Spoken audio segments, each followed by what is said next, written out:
Welcome to the fourth season of the Delve podcast, produced by Delve, the McGill University Desautels Faculty of Management's thought leadership platform.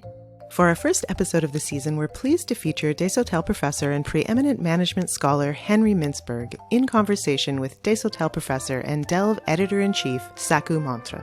Expect to hear a wide-ranging, critical conversation about management, leadership, and organizations today, from business to governments to higher education. How has management thinking and research changed in the past 50 years, and where might it be headed in the near future?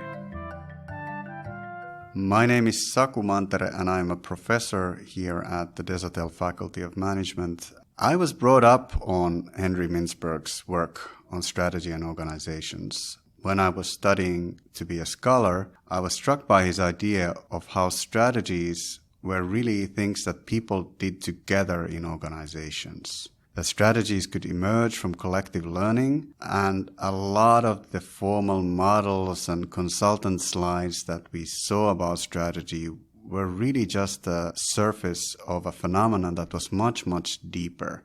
So I've had the possibility of becoming friends with Henry and colleagues here at the faculty, and I've had the privilege of following his work opening up towards broader societal questions, the types of questions that are really timely and pressing, such as climate change, such as education, the political divide that we're seeing. And the really neat thing that I find about that is that a lot of this is about collective strategy. It is about how strategy emerges not only within organizations, but between organizations of very different kinds. NGOs, firms, policy organizations, governments, all these have to come together if we think about these grand challenges of society. So I had the great pleasure of having a conversation with Henry where we cover a wide variety of issues, and I'm really happy to be able to present it to you as a special publication of Delve.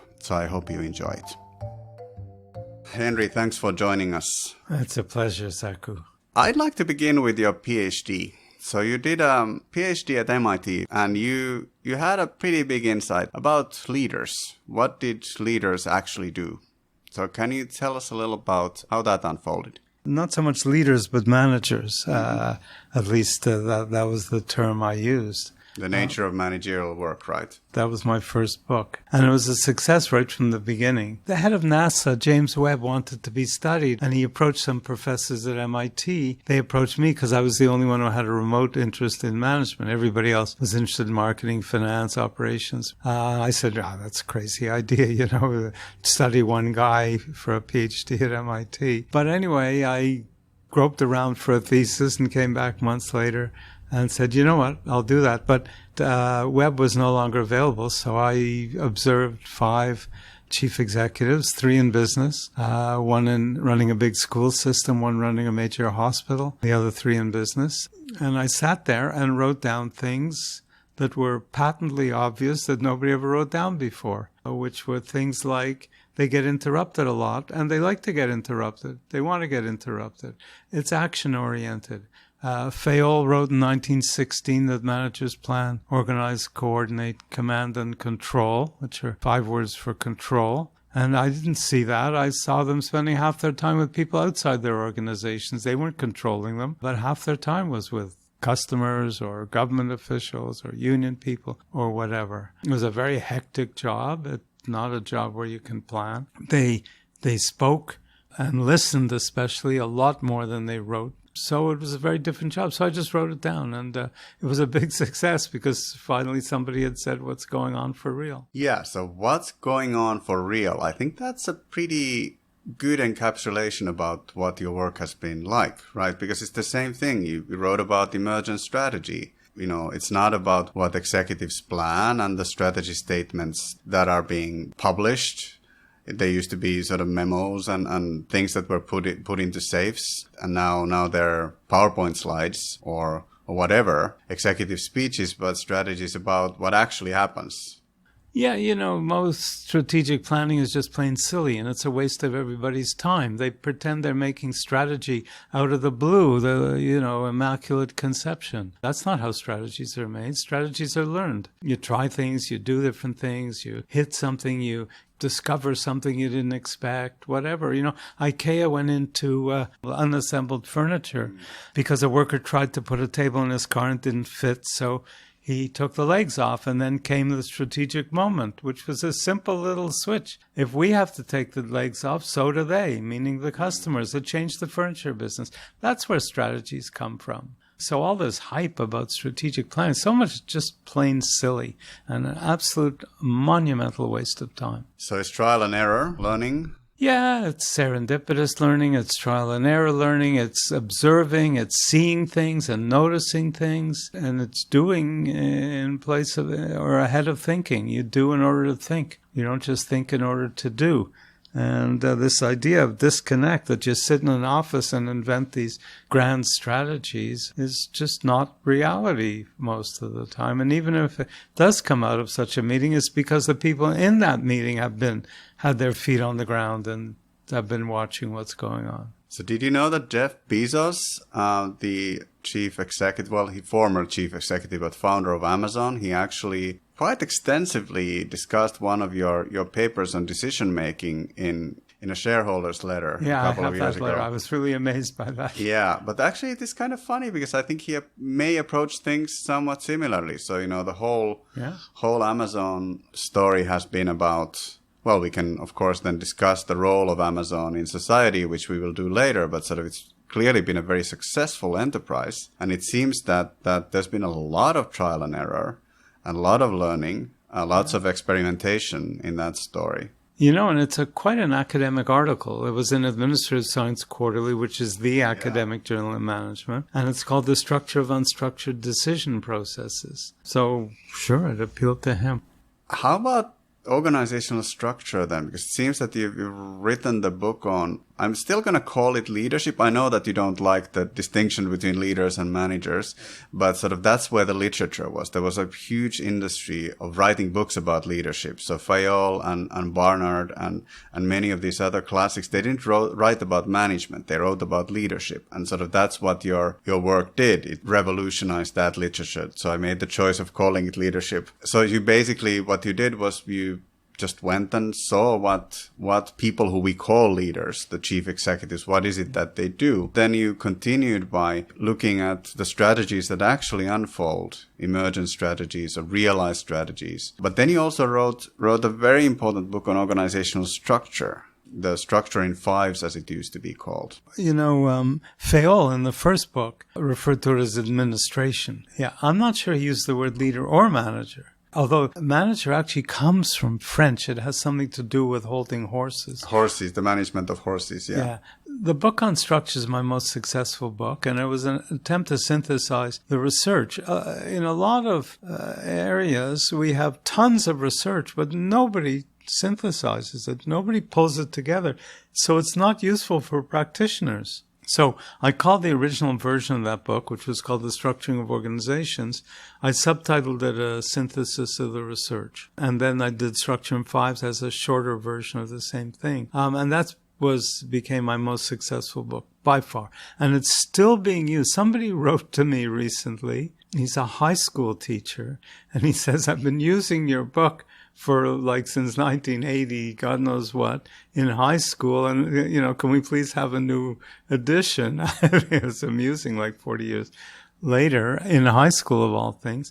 But in fact, I've been spending a lot of the COVID time in the last 2-3 years revising it and doing a new edition. It's called Understanding Organizations, Finally, ! The book opens by saying, how many organizations are you involved with today? Is 10 an exaggeration? And then I opened by saying, well, your breakfast was brought to you by farms and food stores and so on and so forth. You opened your email on an Apple or whatever it is, and I go through all. Then you go to the bank during the day, you go to work and all that. And at the end, I say, I count 17. How many did I miss?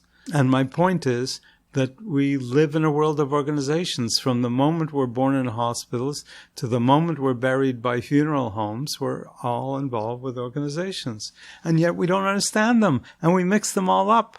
So the book is a revision to try and make it clearer, more accessible, and also extends some of the basic arguments. And it's built around 4 basic forms of organizations that I call personal, programmed, professional, and project. And it really works well. Personal are like entrepreneurial companies where one person is very much autocratic regimes, where one person's in charge. Programmed are the classic McDonald-type bureaucracies. Everything is programmed, everything is structured.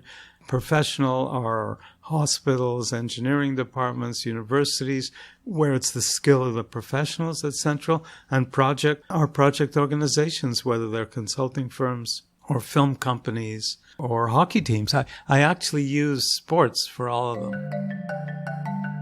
Let's focus on these 4. So to me, I think there's a kind of a unifying sentiment here that a lot of the literature in our field, it tends to be very, very authoritarian, that there are these one-size-fits-all models and rules that we try to feed the practitioners, and nobody really bothers too much to go and see how things actually unfold. At least sort of when you studied your work, it seems that for leadership, we had decades of literature advising, what leaders needed to do. And then nobody had bothered to take the time to actually go see what they actually did. And it seems that there's the same sentiment in the strategy stuff. There used to be a lot of literature when you started already. It was a kind of an emerging important literature on corporate planning, that, what was the right way to plan a strategy. And then, of course, we had all sorts of consultants and guidebooks on how to build the most efficient organization, starting from Taylor, I suppose. And what your work has really done is to go see how things actually unfold, how they work. Exactly. No. It's all around learning in a way, that organizations learn their strategies. I think organizations also learn their structures in the sense that the immaculate conception of structure, somebody sitting in an office, this is what prime ministers and presidents do, particularly prime ministers. They sit there and they make their cabinet, and it's all so convenient. And then they revise their cabinet. They restructure their cabinet. So they take Joe and put him where Mary is, and Mary where Sally is, and Sally where Joe is. And it's all very easy. A few hours and you kind of move it all around. It's all done. Of course, it can create chaos. And why are these cabinets 15, 20 people? Well, you can't have a cabinet of 50 people, right? So you have, for example, the Department of Transport. Every country has a Department of Transport. Well, you tell me what air transport, sea transport, and ground transport have in common other than moving vehicles around. So it's a conglomerate. The Department of Transport is a conglomerate. Conglomerates don't work. Okay, we should have 3 ministers. We shouldn't have one. We should have one for air traffic control kind of problems, one for sea and coast guard, and one for trucking and roads and all that. But we structure for convenience on paper. How much do you think this sentiment is influenced by you being an engineer? I think you're a mechanical engineer. Yeah. And you know how hard it is to build things. Well, mechanical engineers are a bit nutty. I discovered that years later when I graduated and never much worked in mechanical engineering. And then I ended up at a conference, I don't know how I ever did, with a bunch of mechanical engineers. And we were going out back home at night. And one of the guys said, let's cut through the field. And we were sloshing, ankle deep in this water and everything. And I thought, these guys are just like me. I guess I'm a mechanical engineer. We're kind of playful and easygoing, and let's try it. It's also, getting dirt under your fingernails, getting your hands dirty, and that's sort of my research too, in a way. Go see what they do in their jobs, figure out how structures really work, track some strategies to see what really happened. It's so easy. It's not, I don't take great credit for this. As you said a minute ago, people stand detached. And they train managers to be detached. The MBA programs mostly train managers through case studies and that kind of nonsense to be disconnected from what's going on. So you read a case about a company that you know nothing about except what's in the case, that was written by an assistant to a professor who most likely interviewed mostly the chief executive and got one point of view. And that's how we train managers. It's silly. You don't create a manager in a classroom. That's the other thing you've done. You don't create a manager in a classroom. You learn management on the job, and then you can come into a classroom and reflect on what you've learned. So I guess this was the next big thing that you did after working on the nature of managerial work, working on strategy, working on structure. You've written extensively about managerial education. You criticized the MBA, but you also walked that talk. So you actually built 2 programs that are still operational at McGill, one for practicing managers and another one for healthcare leaders. Would you like to say something about those 2 programs? Yeah, I mean, I did this reluctantly. I used to go around invited to business schools to give what I came to call my flagellation lecture. I would go and tell them why MBA programs were destructive. And the funny part is nobody ever challenged me because I was so in their face. And they knew that MBA programs are great for training finance, marketing, accounting, those kinds of things, but you don't create a manager in a classroom. And so eventually people started to say, all right, so you're a big critic. What are you doing about it? And I kind of say, I'm an academic. I don't supposed to do anything about anything. I'm just supposed to criticize. Anyway, we eventually got embarrassed and we created the IMPM, the International Masters Program for Managers, impm.org. And it's now has its 24th class since 1996, I think. And they love it. It gives them a chance to sit not in a tiered classroom, but at round tables in small groups and spend half their time reflecting on their own experience and sharing it with each other.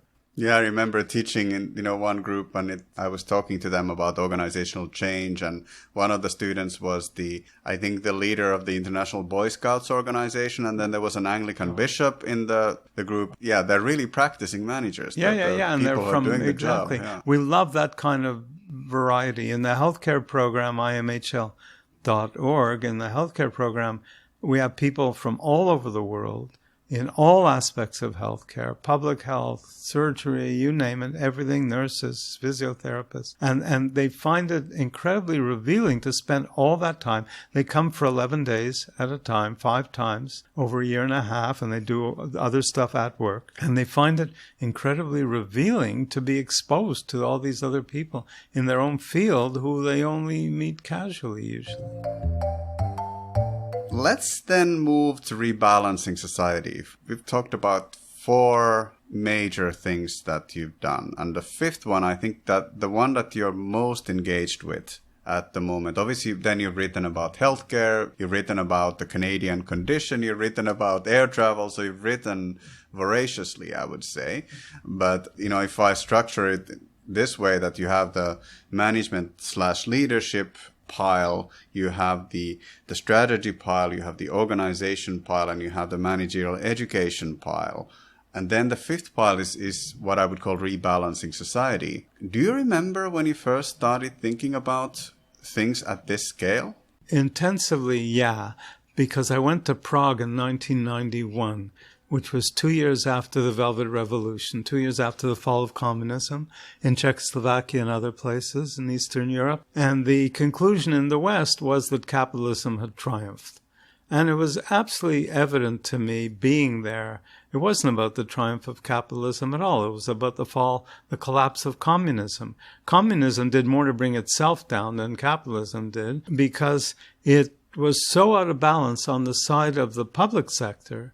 And the private sector was very weak in most of the communist countries, except for Yugoslavia, and controlled by the public sector, as it still somewhat is in China. And I thought there was a third sector, and I thought of it as the community sector, the non-business, non-government sector. And I wrote an article and published it in 1992 in the Scandinavian Journal of Management that actually mentioned the 3 sectors without calling it, which I did later, the plural sector. Plural because this comprises all those organizations that are neither government nor business. Just think about it. McGill University, Greenpeace, co-ops, all kinds of trusts and associations and huge charities, churches. I mean, it's huge. It's massive. And yet it's ignored because everything is left, right, government, business, private, public. and they ignore the sector that's more about common property and more about non-business, non-government activities. So about 25 years later, I published Rebalancing Society in 2015 that got into that and described a healthy society as balancing three sectors: public, private, plural. Communism was out of whack on the side of public sector.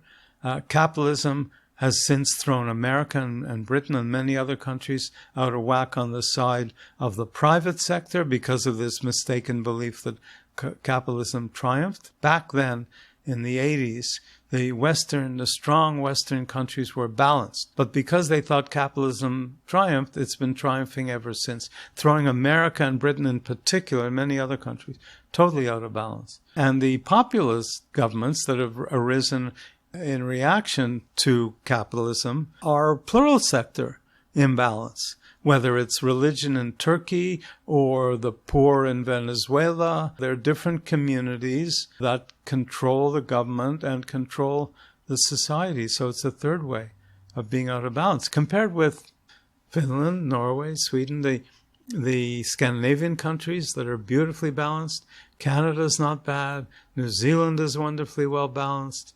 There are countries, but they're mostly smaller countries. Yeah, I was actually thinking about the National Rifle Association's influence in U.S. politics. It's a plural sector organization, so is the Nazi Party.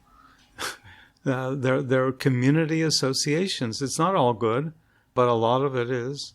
I'm kind of trying to draw a connection with what you said earlier, that organizations tend to require different ways of governance depending on what their purpose is, and it seems that also the three sectors, they're somehow different.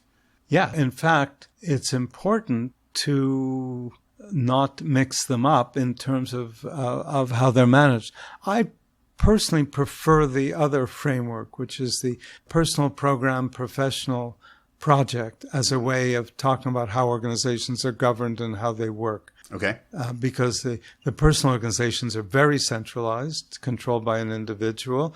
The programmed organizations are controlled by rules and regulations and standards and planning and all that. The professional organizations are largely controlled by the professionals, who are largely controlled by the professional associations.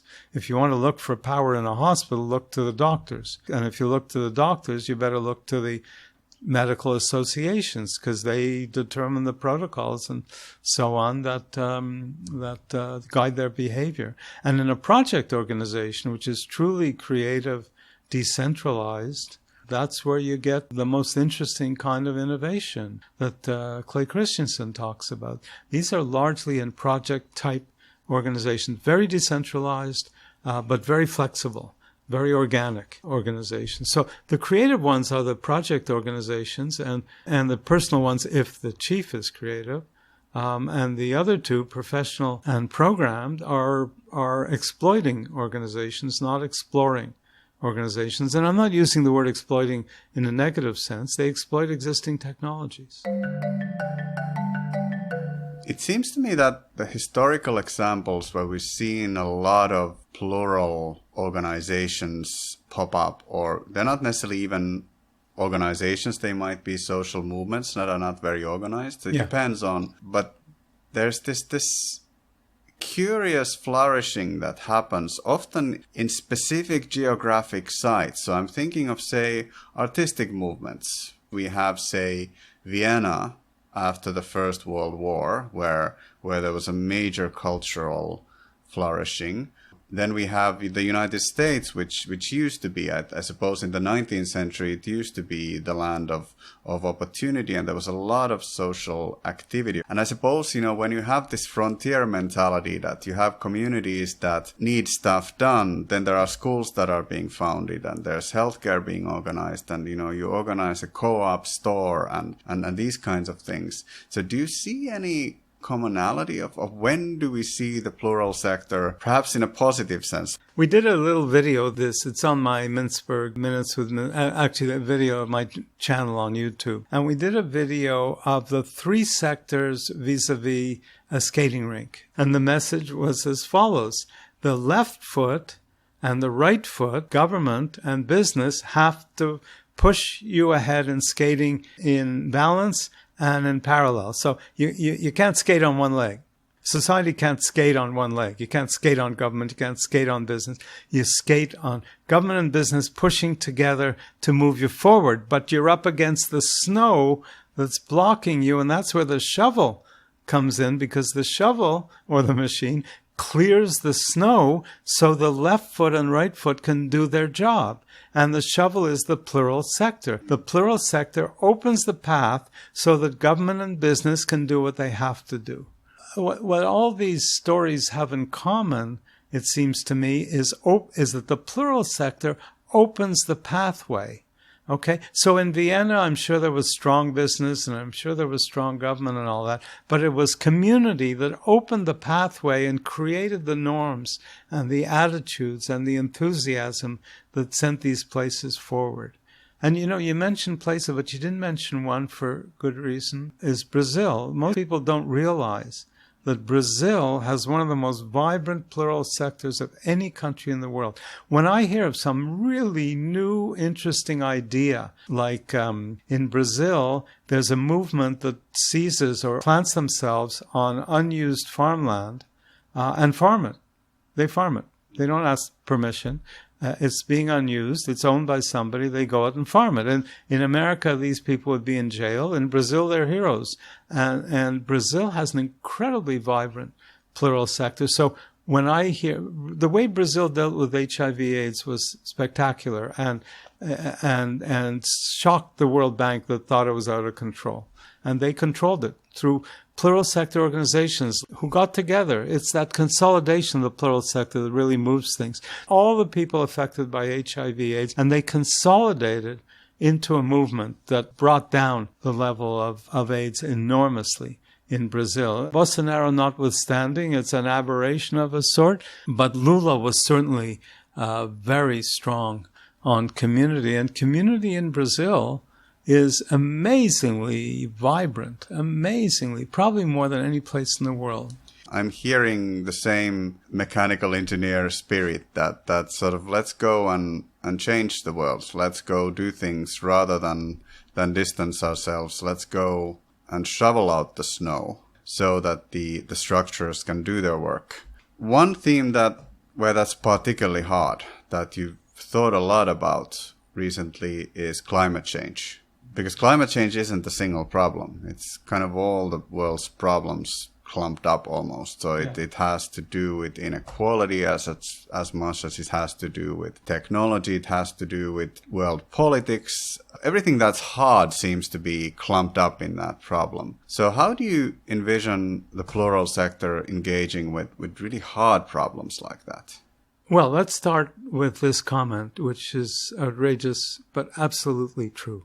I believe we will get nowhere with climate change until we rebalance society. Nowhere. What we get now are 40-year plans from 4-year governments.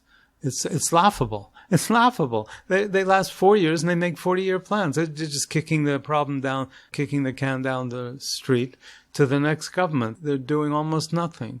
We will get nowhere on climate change until we rebalance society. We will get nowhere with income disparities until we rebalance society. We will get nowhere with the demise of democracies until we rebalance societies and the globe. I mean, globalization is an imbalance on the global level because there's no countervailing power to globalization, economic globalization, which is the only globalization that really matters. There's no countervailing power. So it dominates and we will get nowhere. So the core of the problem is the imbalance. So we have to address that. How do you see the plural sector bringing balance into the equation? Let's say that, well, we see cities, for instance, smart cities, and arguably cities are the type of a political structure that seem to be doing the most, or at least that they're doing more than governments. That's, I guess,